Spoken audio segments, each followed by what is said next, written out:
पुणे शहर आज प्रत्येक क्षेत्रामध्ये विकसित होत देशाच्या अर्थव्यवस्थेमध्ये मोठं योगदान देत आहे।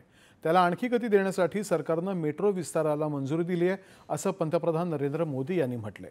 या विस्तारामुळे शहरातल्या वाहतुकीला चालना मिळेल अशी अपेक्षाही त्यांनी व्यक्त केली आहे। पुणे मेट्रो रेल्वे प्रकल्पाच्या टप्पा 2 अंतर्गत आज 2 विस्तारित मार्गांना केंद्रीय मंत्रिमंडळानं मंजुरी दिल्याबद्दल उपमुख्यमंत्री अजित पवार यांनी केंद्र सरकारचे आभार मानले आहेत। केंद्रीय मंत्रिमंडळाचा हा निर्णय पुण्याची वाहतूक कोंडी सोडवण्यामध्ये आणि सार्वजनिक वाहतूक व्यवस्था सुधारण्यामध्ये तसंच पुणे आणि परिसराच्या आर्थिक, औद्योगिक, व्यापारी आणि शैक्षणिक विकासामध्ये महत्त्वाची भूमिका बजावेल असा विश्वास अजित पवार यांनी व्यक्त केलाय।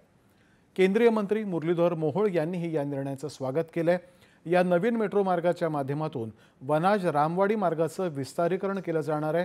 पुणे शहराच्या पूर्व आणि पश्चिम भागाला गतिमान करण्यासाठी हे निर्णायक पाऊल ठरेल अशी प्रतिक्रिया मोहोळ यांनी व्यक्त केली आहे।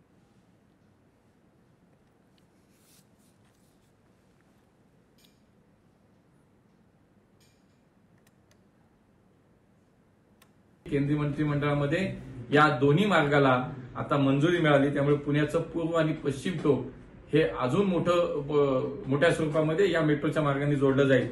एकूण जवळपास 12.75 किलोमीटरचा या मेट्रो मार्गाला आज मान्यता देण्यात आली। त्याच्यामध्ये 13 स्टेशन्स असतील आणि जवळपास 3626 कोटी रुपये या मेट्रो मार्गाला आता खर्च येईल। सर्वसामान्य पुणेकरांनीही या निर्णयाचं स्वागत केलंय। आत्ताचा जो करंट प्रोजेक्ट आहे त्याचा खरंच सर्वसामान्य लोकांना खूप फायदा होत आहे।